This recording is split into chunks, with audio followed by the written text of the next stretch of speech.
दोस्तों, आदाब, सलाम, नमस्कार। लोकसभा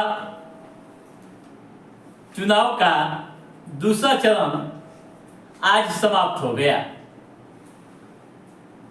88 सीटों पर चुनाव हुए और मतदाताओं ने पहले चरण की अपेक्षा काफी उत्साह के साथ वोट डाले और प्रत्याशियों की किस्मत को ईवीएम में बंद कर दिया।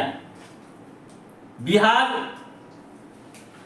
में भी चुनाव हुए, यानी 5 लोकसभा सीटों पर, बिहार के भी 5 लोकसभा सीटों पर वोट डाले गए। आज के इस एपिसोड में हम यह चर्चा करेंगे कि चुनाव कैसा रहा और क्या रहा खास, मतदाताओं का रुझान क्या रहा।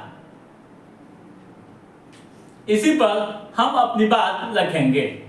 दोस्तों, पहले हम आंकड़ों को देखते हैं, कितना प्रतिशत कहां मतदान हुआ।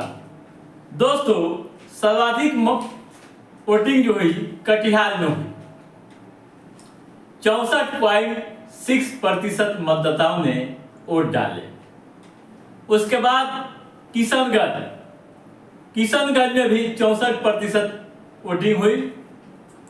पूर्णिया में 59.94%, व सबसे कम भागलपुर में 51% मतदाताओं ने वोट डाले और प्रत्याशियों की किस्मत को ईवीएम में बंद कर दिया। तो ये रहा आंकड़ा, वोटिंग परसेंटेज। अब आइए और आगे बढ़ते हैं, क्या रहा खास। हम अपनी बात की शुरुआत पूर्णिया लोकसभा से करते हैं। दोस्तों, पूर्णिया लोकसभा के लिए आज का दिन कई मायनों में काफी अहम रहा। पप्पू यादव के एंट्री के कारण माहौल काफी दिलचस्प रहा। और सबसे बड़ी बात यह है, जो सूचनाएं आ रही है, जो जानकारी प्राप्त हो रही है, उसकी माने तो यहाँ माई समीकरण टूटता हुआ दिखा। यानी महागठबंधन को यहाँ नुकसान होने की बात बताई जा रही है। अगर वाकई में पप्पू यादव ने महागठबंधन के वोटों में सेंधमारी कर दी है, तो क्या होगा आप खुद समझ सकते हैं। वैसे यहाँ त्रिकोणीय मुकाबला होने की संभावना है। आपको बता दूं कि यहाँ से जेडीयू ने संतोष कुशवाहा को मैदान में उतारा है, जबकि आरजेडी ने बीमा भारती को, और पप्पू यादव निर्दलीय मैदान में डटे हुए। उनकी एंट्री से बहुत कुछ वहां बदलता हुआ दिखा। खासकर युवा वोटर्स की बात करें तो वे पप्पू यादव की तरफ झुकते नजर आए। वैसे पूरा खुलासा काउंटिंग के बाद ही समझ में आएगा, लेकिन इतना तो कह सकते हैं कि यहाँ का माहौल काफी रोचक हो गया है। ठीक है दोस्तों, अब आइए हम दूसरे लोकसभा की ओर चलते हैं। कटिहार चलते हैं। सबसे पहले कटिहार भी काफी हॉट सीट है। यहाँ वर्तमान व पूर्व सांसद आमने सामने हैं। वर्तमान व पूर्व सांसद आमने सामने हैं। कभी तारिक अनवर की यहाँ तोती बोलती थी, और पूर्व होने के कारण इस बार वे कांग्रेस की ओर से मैदान में डटे हुए हैं। तो दूसरी तरफ जदयू के सांसद दुलाचंद्र गोस्वामी मैदान में है।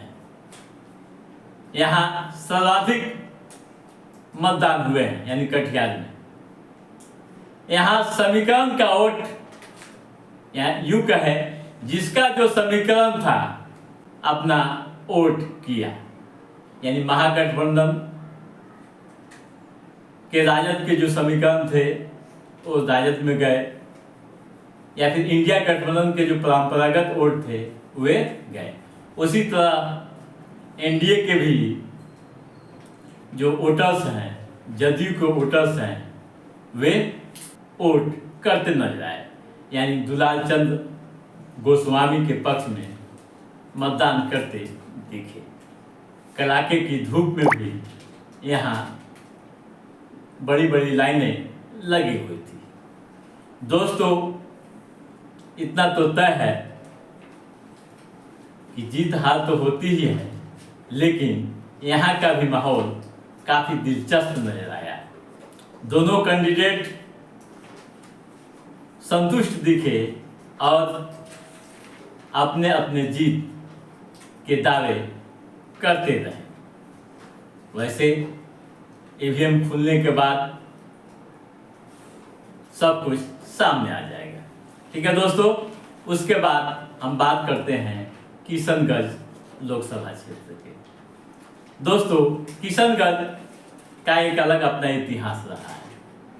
सीमावर्ती क्षेत्र में यह आता है और इस बार भी AIMIM की मौजूदगी ने माहौल को काफ़ी रोचक बना दिया है।